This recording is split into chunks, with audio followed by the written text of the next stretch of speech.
Good morning प्यारे बच्चों। कक्षा 11 के रसायन के अध्ययन में हम लोग कार्बनिक रसायन के अंतर्गत अध्ययन कर रहे थे हाइड्रोकार्बनों का। और ये खंड परीक्षा के लिए महत्वपूर्ण इसलिए है क्योंकि इसके लिए पूरे 8 अंक प्रदान किए गए हैं। 8 अंक के प्रश्न इस खंड से पूछे जाएंगे। हाइड्रोकार्बन के अंतर्गत संतृप्त और असंतृप्त हाइड्रोकार्बनों का अध्ययन करना था, जिसमें संतृप्त हाइड्रोकार्बन या एल्केन का अध्ययन हम लोग समाप्त किए। अब असंतृप्त हाइड्रोकार्बन का अध्ययन करना है, जिसके अंतर्गत एल्कीन और एल्काइन का अध्ययन हम लोग करेंगे।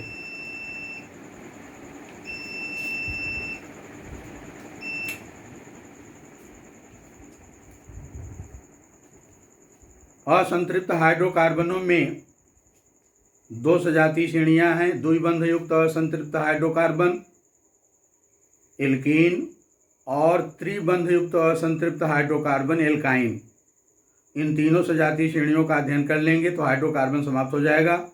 चलिए, एल्केन के बाद हम लोग अध्ययन की शुरुआत करते हैं द्विबंध युक्त असंतृप्त हाइड्रोकार्बन या एल्कीन का।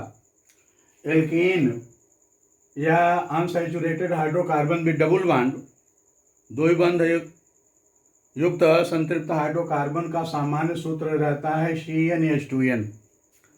CnH2n जितना कार्बन रहेगा उसका दुगना हाइड्रोजन रहेगा और कार्बन कार्बन के मध्य द्विबंध विद्यमान रहेगा।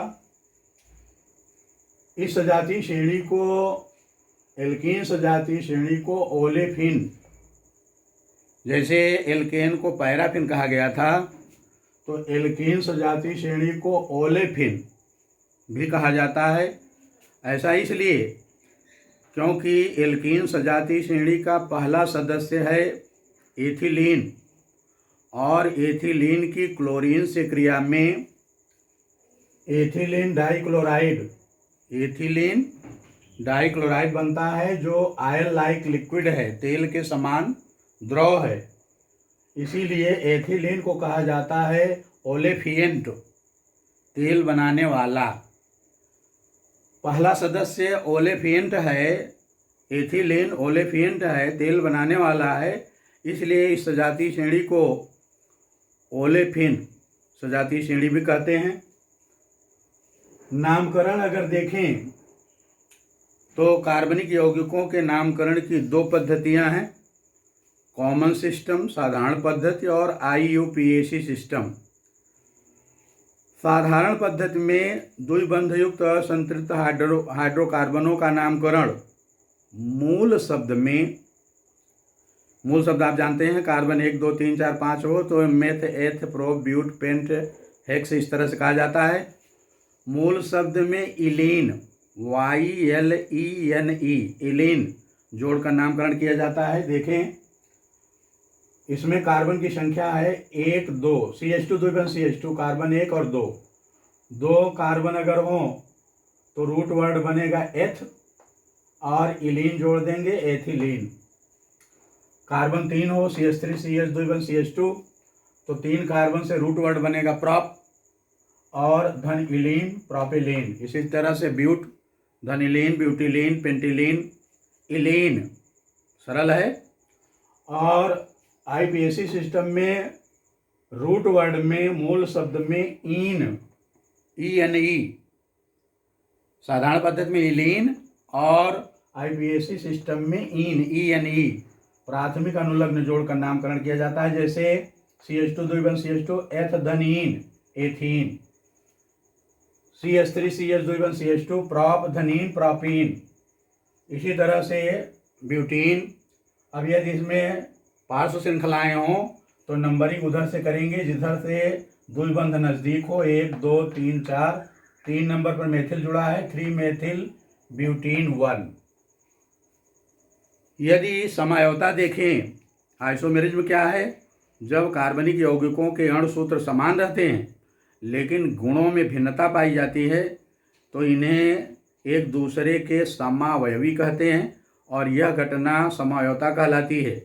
और आपको याद रखना है कि एल्कीनों में द्विबंध युक्त और संतृप्त हाइड्रोकार्बनों में 4 प्रकार की समझौता पाई जाती है। एक प्रकार की समझौता है चेन आइसोमेरिज्म, जब एल्कीनों के अणुसूत्र समान रहते हैं लेकिन कार्बन की श्रृंखला में भिन्नता के कारण गुणों में अंतर पाया जाता है, तो इसे कहते हैं श्रृंखला समझौता। एक उदाहरण की सहायता से समझें।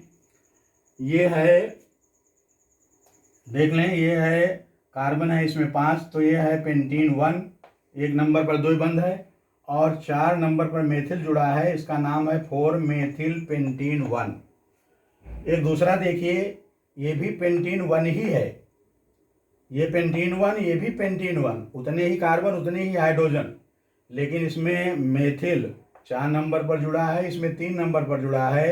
ये 4 मेथिल पेंटीन 1, ये 3 मेथिल पेंटीन 1। इनके गुणों में अंतर इसलिए है क्योंकि इनकी कार्बन की श्रृंखला में अंतर है। तो एल्कीनों में जिनमें कार्बन की संख्या 3 से अधिक रहती है उनमें श्रृंखला समझौता पाई जाती है। पोजीशन आइसोमेरिज्म, स्थान समझौता, जब एल्कीनों के अणु सूत्र समान रहते हैं लेकिन द्विबंध की स्थिति भिन्न होने के कारण गुणों में अंतर पाया जाता है, तो इसे स्थान समझौता कहते हैं। एक उदाहरण की सहायता से समझें। इसमें देखें CH3 CH द्विबंध CH3, ये है ब्यूटीन 2, 2 नंबर पर द्विबंध है, और ये भी वही है, अणुसूत्र समान है लेकिन इसमें द्विबंध 1 नंबर पर है। ये ब्यूटीन 2 है और ये ब्यूटीन 1 है। ब्यूटीन 2, ब्यूटीन 1, द्विबंध की स्थिति बदली है, एक में 1 कार्बन पर है, एक में 2 कार्बन पर है, और गुणों में अंतर है। तो इस प्रकार से अगर कार्बन की श्रृंखला में भिन्नता के कारण गुणों में अंतर है एल्कीनों में, तो इसे कहेंगे चेन आइसोमेरिज्म, श्रृंखला समझौता। और यदि द्विबंध की स्थिति भिन्न होने के कारण गुणों में अंतर पाया जाएगा तो इसे कहेंगे पोजीशन आइसोमेरिज्म। 2 प्रकार की समझौता, स्ट्रक्चरल और ज्योमेट्रिकल, और अध्ययन करना है, जिसमें ज्यामिति या ज्योमेट्रिकल समझौता ये परीक्षा की दृष्टि से अति महत्वपूर्ण है। इसकी चर्चा अगले वीडियो में करेंगे। इसका PDF भेज देंगे, नोट्स बना लीजिएगा और तैयार करते रहिए। धन्यवाद।